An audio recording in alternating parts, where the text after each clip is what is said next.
और कृपण का धन कोई काम का नहीं है। अपने जीवन में ज्ञान कम हो चलेगा, लेकिन भगवान की भक्ति अवश्य होनी चाहिए। ये इसका सार बताया। बोले भक्तवत्सल भगवान की। और महाराज जब क्या हुआ कि इधर कंस की जो पत्नी अस्ति प्राप्ति, दोनों ने कह दिया अपने पिता जरासंध को कि हमारे पति को कृष्ण ने मार दिया। जरासंध ने 23 सक्षौणी सेना लेकर मथुरा पर 17 बार चढ़ाई कर दी और भगवान ने 17 बार ही उसको परास्त किया। अब जरासंध बड़ी चिंता में कि भाई ये पराजित कैसे होगा। तो कहा कि भैया तुम ब्राह्मणों से आशीर्वाद लो।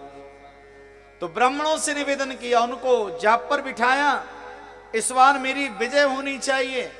18वीं बार जब वो युद्ध के लिए जरासंध आया तो भगवान कहने लगे, दाऊ दादा अब चलो हम भाग चलते हैं। कहा नहीं,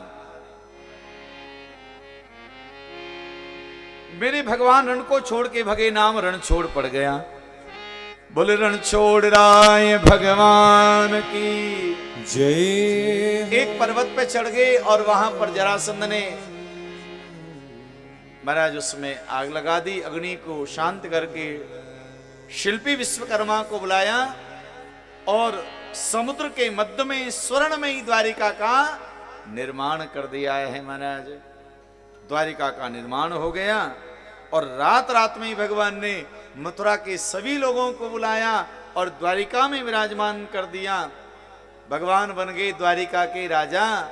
इस बीच में कालीवन नाम का एक राक्षस आया, उसका उद्धार भगवान ने एक मुचकुंद नाम के सूर्यवंशी राजा से करवाया है। कन्हैया के बड़े भैया हैं बलराम जी। बलराम जी का विवाह रेवती जी के साथ में हो गया। बोले रेवती रमण भगवान की जय हो। अब तो महाराज कन्हैया विचार करने लगे, अब तो हमारा विवाह होना चाहिए। अब विवाह होवे कैसे महाराज। तो बताया कुंदनपुर के राजा हैं जिनका नाम भीष्मक है। उन राजा भीष्मक के 5 पुत्रों के बाद इकलौती बेटी जिसका नाम रुक्मणी जी है।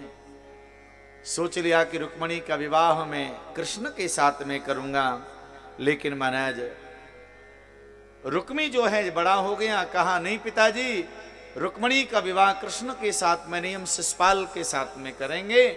सगाई कर दी और कहा कि तुम बारात लेकर के आना, रुक्मणी तुम्हारी होंगी। समाचार जब रुक्मणी जी को मिला तो आज रुक्मणी जी ने भगवान श्री कृष्ण के नाम एक पत्र लिखा है। 7 मंत्र लिखे हैं पत्र में। श्रुत्वा गुणान् भुवन सुंदर शृण्वतान्ते निर्विश्य कर्ण विवरैर्हरतोऽङ्गतापम् रूपं दृशां दृशमतावकिलार्तलाभं त्वय्यक्षुता विशति चित्रमपत्रपं मे। देवी रुक्मणी पत्र लिखती हैं, प्रभु श्रुत्वा गुणान, आपके गुणों को मैंने सुना है और आपके गुणों को सुनकर के मैंने पति रूप में वर्ण कर लिया है। आप अवश्य पधारिए। कुंदनपुर के राजा भीष्मक के 5 पुत्रों के बाद इकलौती बेटी में रुक्मणी, आप जरूर आइए। मैं गिरजा के मंदिर में पूजा करने को आऊंगी, आप वहीं पर मेरा वर्ण कर लीजिए। आज पत्र को ब्राह्मण देवता को दिया। ब्राह्मण देवता पत्र को लेकर के द्वारिका गए, द्वारिका नाथ के हाथ में दिया और द्वारिकाधीश पत्र को पढ़ते ही महाराज आज दारुक नाम के सारथी को लिया। भगवान पहुंचे हैं कुंदनपुर में और वहां महाराज गिरजा के मंदिर में देवी रुक्मणी पूजा के लिए पधारी हैं।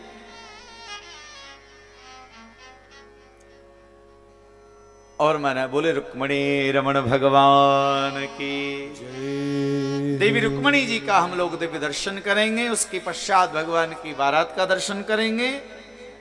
देवी रुक्मणी जी महाराज आज भगवान का आशीर्वाद लेने के लिए, माता भगवती की पूजा करने के लिए पधारी हैं। नमस्ते त्वाम्बिके वीक्षणम् स्वसन्ताय युतां शिवां भूया पतिर्मे भगवान् कृष्णस्यादनमोदता। माता भगवती की पूजा करके कहा, माता श्री कृष्ण मेरे पति बने।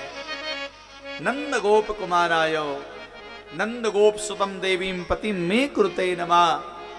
नंद कुमार मेरे पति बने, ऐसा आशीर्वाद दे दो।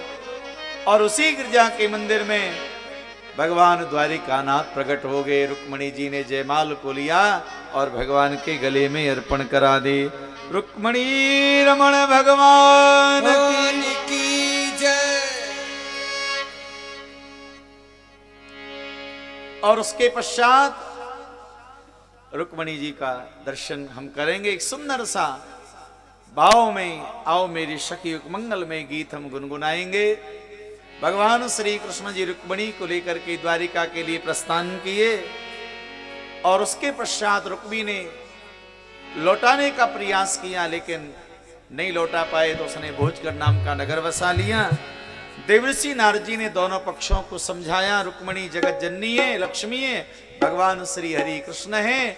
तो अब रुक्मणी जी आई, दोनों तरफ से विवाह की अब मंगलमय माना तैयारी होने लगी।